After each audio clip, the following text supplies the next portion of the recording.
شنو هو مرض البارفو عند القطط وكيفاش نحميهم؟ السلام عليكم. اليوم غادي نهضروا على واحد المرض خطير اللي كيصيب القطط، خصوصا الصغار فيهم، وهو مرض البارفو. شنو هو مرض البارفو؟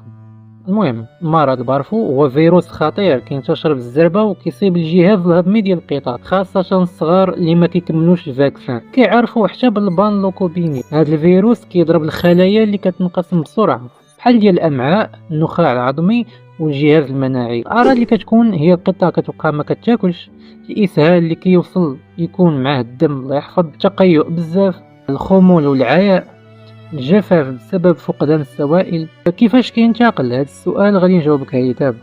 البارفو كينتقل بسهوله من القطه للقطه، سواء بالتلامس المباشر ولا من الحوايج اللي مشى ليهم الفيروس، بحال البصل، الرمال، او حتى الملابس والاحذيه.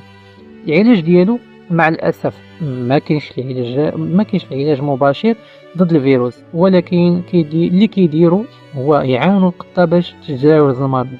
خصك تعاونها مثلا ترطيب باش ما تتصابش بالجفاف، اولا الادويه باش يتوقف الاسهال والتقيؤ، مثلا المساعدة الغذائية وتقوية المناعة.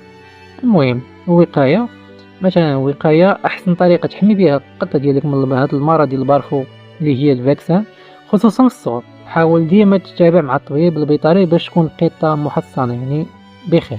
وزيد حتى النظافة ديال البلاصة اللي عايشة فيها القطة راه مهمة وبزاف.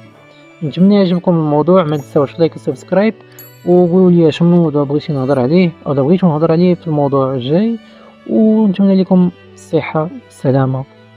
تهلا.